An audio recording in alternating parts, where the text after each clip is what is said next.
Good afternoon, 7th class. Today we are going to start our new chapter, and our new chapter name is Democracy and Equality, chapter 23. Firstly, we will do warm up. All countries of the world have some form of government. यानी कि जितने भी world के अंदर जितनी भी countries हैं वहाँ पर बेटा किसी न किसी तरह की गवर्नमेंट है। जैसे इंडिया के अंदर किस टाइप की गवर्नमेंट है, डेमोक्रेसी। और हमारा चैप्टर का नेम भी यही है, डेमोक्रेसी एंड इक्वलिटी, यानी कि डेमोक्रेसी के अंदर हम सभी we all are equal.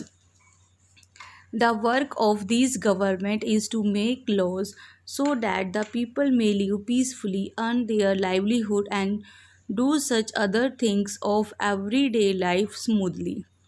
It means अब देखिए गवर्नमेंट का काम क्या है। गवर्नमेंट का काम है हमारे लिए लॉ बनाना, कानून बनाना। और कानून किस किस लिए बनाना है, ताकि हम अपनी लाइफ को पीसफुली, शांति से हम अपनी लाइफ को जी सकें, अपना लाइवलीहुड अर्न कर सके, यानी कि अपनी आजीविका कमा सके, जिससे हमारा घर चल सके, हम अपने परिवार को पाल पोस सकें।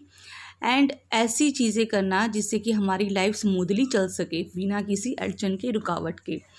Democracy is one of the many forms of government with exist in different countries of the world. जो डेमोक्रेसी है उन्हीं सभी गवर्नमेंट में से एक गवर्नमेंट का फॉर्म है, जो कि वर्ल्ड में काफ़ी सारी जो कंट्रीज़ हैं वहाँ पर डेमोक्रेसी प्रेजेंट है। लाइक इन आवर इंडिया, हमारी इंडिया में डेमोक्रेसी गवर्नमेंट है। Democracy is a form of government which depend on the constant of the govern, for example the people. अभी देखिए डेमोक्रेसी इस तरह की गवर्नमेंट है कि वो किसके ऊपर, किससे चलती है, लोगों से। डेमोक्रेसी किससे चलती है, लोगों से चलती है। लोगों के द्वारा चलाए जाते हैं, लोग ही इसमें शासन करते हैं। यानी कि जो डेमोक्रेसी जिसमें जो लोग शासन करते हैं वो किसके द्वारा इलेक्टेड होते हैं, हम जैसे कॉमन पीपल ही उनको इलेक्ट करके आगे भेजते हैं और वो गवर्नमेंट बनाते हैं। It is the form of government in which people freely participate in the governance of the country. अब देखिए जो डेमोक्रेसी है वो इस तरह की गवर्नमेंट है कि इसमें फ्रीली होके, यानी कि किसी के ऊपर कोई दबाव नहीं है, वो फ्रीली होके पार्टिसिपेट करते हैं। और अगर वो विन हो जाते हैं, वो इलेक्शन जीत जाते हैं, तो वो गवर्नमेंट फॉर्म करते हैं और फिर वो कंट्री के ऊपर रूल करते हैं। गवर्नेंस मीन्स होता है रूल करना बेटा। दे इलेक्ट देयर लीडर्स, इलेक्ट होता है चुनना, यानी कि हम अपने लीडर्स को इलेक्ट करते हैं, चुनते हैं थ्रू इलेक्शन। इलेक्शन के थ्रू हम अपने लीडर्स को इलेक्ट करते हैं। इलेक्ट मीन्स बेटा चूज़ करना, चुनना। इलेक्ट मीन्स चूज़ करना, चुनना। Apart from democracy there are various other types of government that are present in today's world. Apart from means इसके अलावा, डेमोक्रेसी के अलावा वर्ल्ड के अंदर और दूसरी तरह की गवर्नमेंट भी हैं। Now evolution of democracy. Evolution means होता है बेटा the gradual process of change, यानी कि जो डेमोक्रेसी है उसका विकास कैसे हुआ, उसका डेवलपमेंट कैसे हुआ, या जो डेमोक्रेसी है वो एग्जिस्टेंस में कैसे आई। The evolution of democracy is linked with Europe. अब देखिए जो डेमोक्रेसी का विकास है या इसका जो जन्म है वो यूरोप से जुड़ा हुआ है। The two revolutions that connected to the development of democracy are the glorious revolution of the 17th century in England and the free revolution of the 18th century in France. अभी देखिए जो democracy का जो जन्म हुआ है वो Europe से जुड़ा हुआ है। यूरोप के अंदर दो क्रांति हुई है, दो महान क्रांति हुई हैं जिसने डेमोक्रेसी के जन्म में एक बहुत बड़ा योगदान दिया है। एक तो है 17th सेंचुरी में इंग्लैंड में क्रांति हुई थी वो, और दूसरी 18th सेंचुरी के अंदर फ्रांस के अंदर रेवोल्यूशन हुई थी, फ्रेंच रेवोल्यूशन के नाम से जिसे हम जानते हैं। तो ये दो रेवोल्यूशन ऐसी हुई जिसकी वजह से डेमोक्रेसी का ओरिजिन हुआ, बर्थ हुआ। The world's first democracy was founded in Athens. Athens यानी कि ये जो ग्रीस देश है उसकी कैपिटल का नाम है बेटा एथेंस। जो कहता है कि वर्ल्ड के अंदर सबसे पहले जो डेमोक्रेसी बनी वो कहाँ बनी, एथेंस के अंदर, यानी कि जो ग्रीस की जो कैपिटल है एथेंस वहाँ पर बनी। बेटा underline this line, the world's first democracy was founded in Athens. ये इंटरनल क्वेश्चन है बेटा आपका। इन अराउंड 500 BC, और कब हुआ, 500 BC, यानी कि बिफोर कॉमन एरा।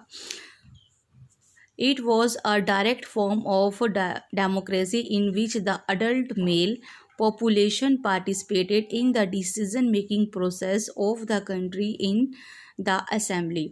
अभी देखिए इसमें डायरेक्ट फॉर्म यानी कि सीधे तरीके से डेमोक्रेसी के अंदर कौन पार्टिसिपेट कर रहे थे, अडल्ट मेल, यानी कि अडल्ट मेल वो पर्सन जिनकी एज मैच्योर हो चुकी है, यानी कि 18 ईयर से अबो हो चुकी है, वो मेल, ओनली मेल बेटा, not women, only mail population, यानी कि जो वहाँ के एथेंस के सिर्फ जो मेल पर्सन है, जो अडल्ट हैं, वो ही इस डिसीज़न के अंदर पार्टिसिपेट कर सकते थे, यानी कि असेंबली बनाने में कि किसको हम अपना लीडर चुने। सिर्फ अडल्ट मेल ही, जो पॉपुलेशन है वहाँ की, उसमें सिर्फ अडल्ट मेल ही इसके अंदर पार्टिसिपेट कर सकते थे in the decision making process of the country in the assembly, यानी कि असेंबली के अंदर किसको चूज़ करना है वो सिर्फ किसके हाथ में था, अडल्ट मेल पॉपुलेशन ही ये डिसाइड करेगी।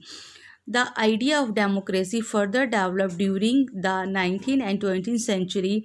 अभी देखिए जो डेमोक्रेसी का जो आइडिया है वो फर्दर और चेंज हुआ और इसका विकास हुआ कब, 19th और 20th सेंचुरी में।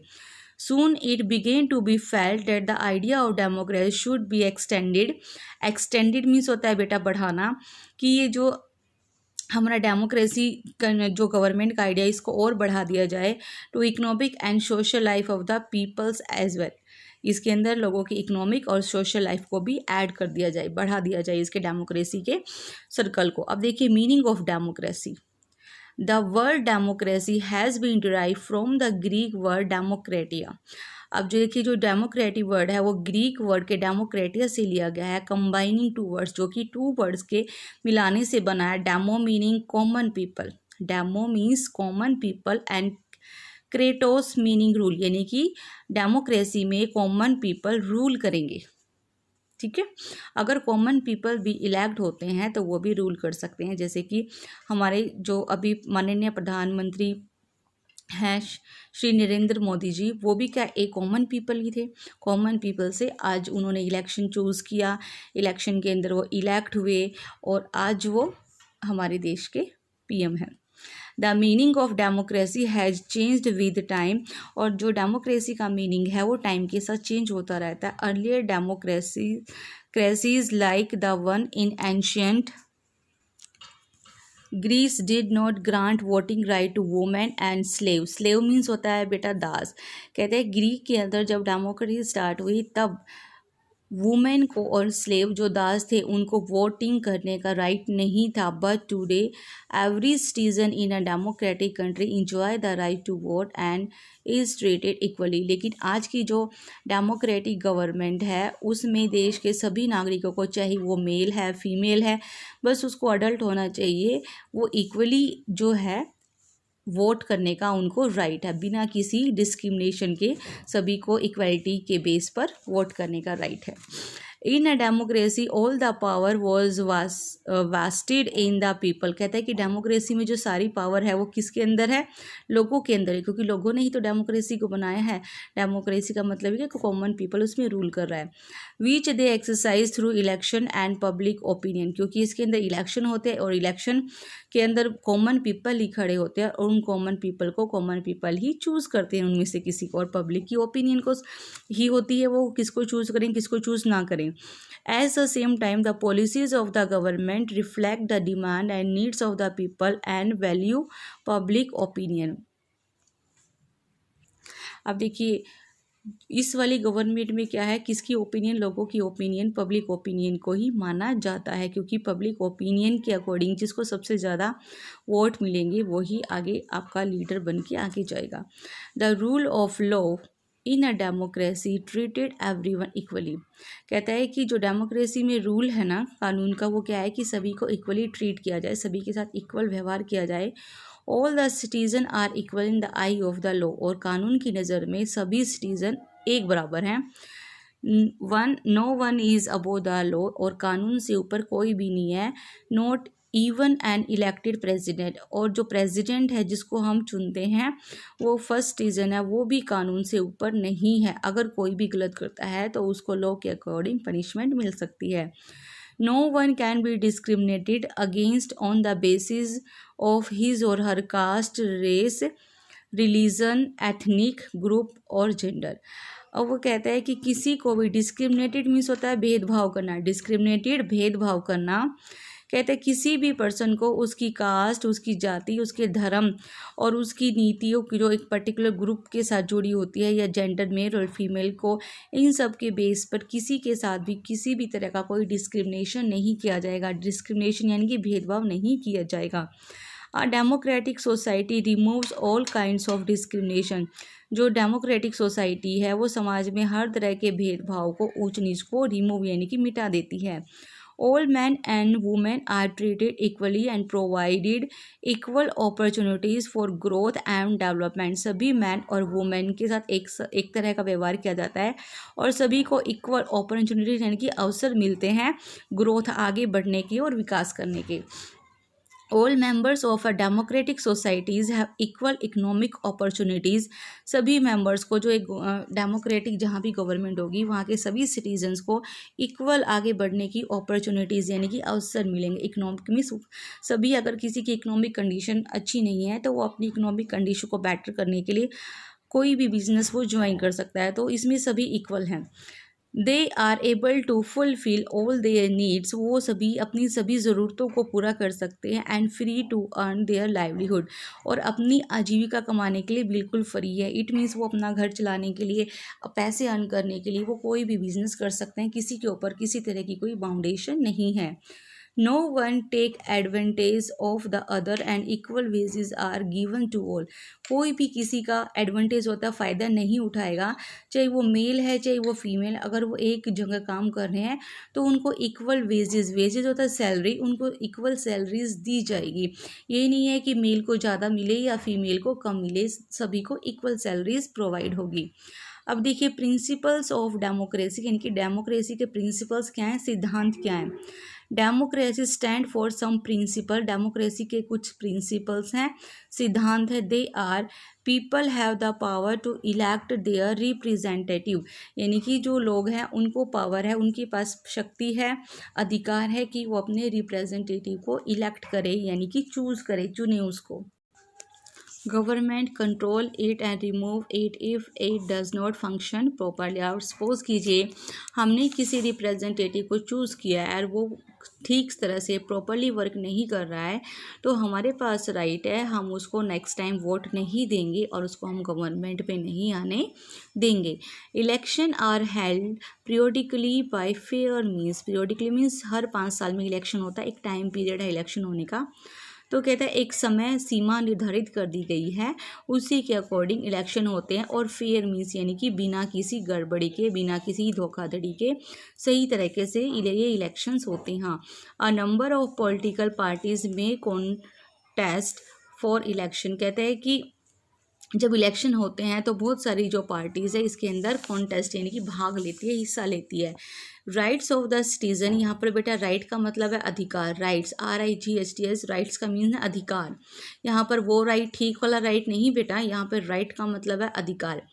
Rights of the citizens are protected by the government. और सभी जो सिटीज़न हैं, यानी कि हम सिटीज़न हैं इंडिया के, जो भी नागरिक हैं उन सभी को अधिकार है, उन सभी के अधिकार गवर्नमेंट के थ्रू प्रोटेक्टेड किए जाते हैं। जो गवर्नमेंट है वो अपने नागरिकों के अधिकार की प्रोटेक्शन करती है, बचाव करती है।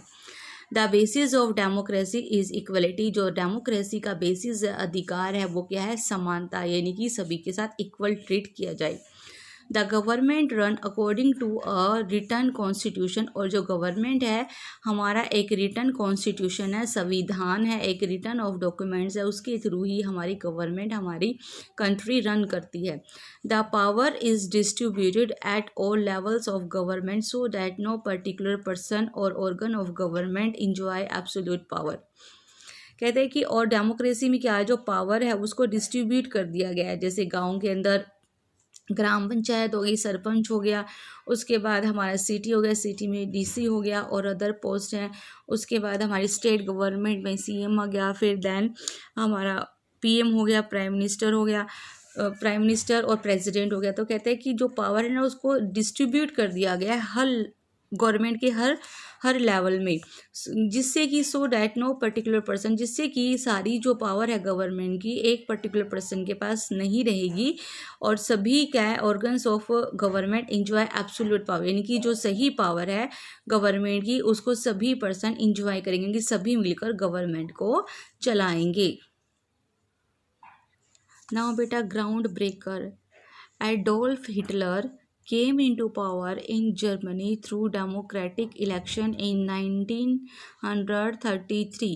कहता है कि जो एडोल्फ हिटलर है वो जर्मनी के अंदर डेमोक्रेटिक जो डेमोक्रेसी की प्रजातंत्र थी, डेमोक्रेसी थी, वहाँ पर लोगों का शासन था, तो लोगों ने इलेक्शन के थ्रू किसको चुना, एडोल्फ हिटलर को, but destroying the democratic system of government and ruled like a terrain. लेकिन जो एडोल्फ हिटलर थे उन्होंने इस डेमोक्रेसी सिस्टम को नष्ट कर दिया, ख़त्म कर दिया और उन्होंने किसकी तरह बिहेव किया, एज अ टेरेंट, यानी कि एज अ उन्होंने डिक्टेटर की तरह, तानाशाह की तरह उन्होंने गवर्नमेंट को चलाया, यानी कि सिर्फ उनका ही रूल चलेगा, उन्होंने जो ऑर्डर पास कर दिया उसके अगेंस्ट कोई भी नहीं बोलेगा, तो उस पर्सन को बोलते हैं डिक्टेटर। टेरेंट मीन्स डिक्टेटर, यानी कि तानाशाही तरीके से उन्होंने जर्मनी के अंदर रूल किया। That's all for today beta. In our next video we will continue our chapter. Thank you. Have a nice day. Read chapter carefully.